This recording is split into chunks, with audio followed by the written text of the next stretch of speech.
Hi there, I'm Angela Starr and I'm coming to you from Sanson in the Manawatu in New Zealand, where today we have liquid sunshine and a blustery day. Basically, raining, cold, and windy. But that's not unusual for New Zealand. So, the reason I wrote my story or the book, The Truth About Magic, it's a story of loss and feeling lost. It's a story of friendship, of helping each other, and find a way forward. It's a story that shows how everything is connected through energy and how that energy changes each and every one of us. I wrote the story for my children when they experienced the loss of their pet, and it was a way for them to see and view the loss in a different way.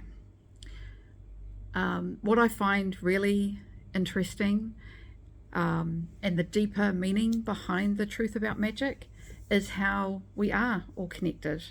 I find it fascinating that the narrative we're given, as an example, the cost of living crisis or the recession, it starts with the media, and then people start to actually believe what they're being told, and they start to feel it and experience it, and then they talk more about it, and it goes further and further. And it's kind of like that's what our collective experience is, because that's what we're told to experience.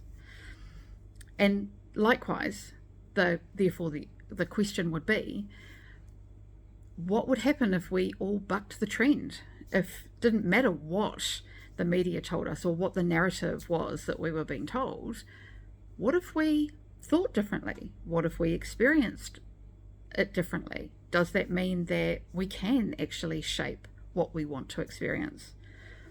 Which also then leads me on to just imagine what would happen if for just one moment every single person in the world thought about the same thing just at one time, and we all felt it and believed it. And just imagine, because for me it is about how we are connected. We're connected to everything through energy. So everything that we experience, our vehicles, the plants that we grow, the trees that live near us, the road that we travel on, it's all based on energy. Everything is based on energy. And so the question remains, is there a way that we can actually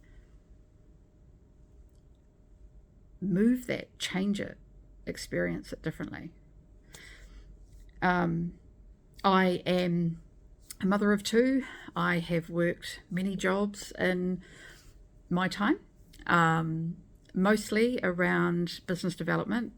And so I've always had to think about and come up with creative ways for problem solving things that happen.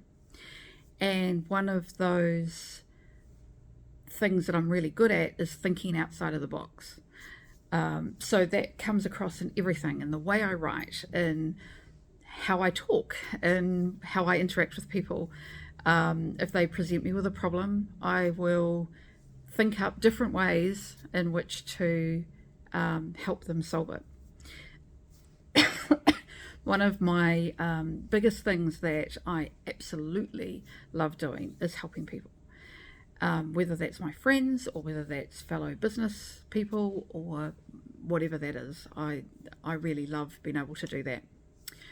I am a person that can be very engaging, and I love talking with people. I find it much easier to talk to people when they're physically in the room with me rather than on video, but that's okay. And I really enjoy the experience of what life is all about. I'm currently a business owner. I have owned the business for 2 years now, and I'm enjoying my team of staff, and we go around and we insulate people's homes.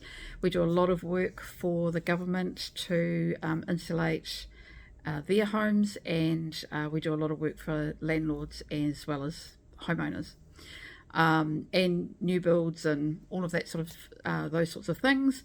And we do that throughout the Manawatu, which is kind of in the lower part of the North Island in New Zealand. And we sort of predominantly stay within that lower North Island area. We have been sent all over the place. We've been sent up to Taupo and as far as Wellington, and at this point, but we would go wherever somebody needs us to be, pretty much. I also live here with my husband, and we have a dog and 2 cats, and we basically enjoy what we're doing and how we're doing things and what we think we'd like to achieve through life, and hopefully that's kind of who I am and how I am. I really hope that we can talk further about my book and talk further about the whole publishing side of things, which I've always been excited and wanted to do, and have never actually taken the step to do so. So I'm a little bit excited about this. Love to talk to you further. Thank you, Angela, all the way from New Zealand.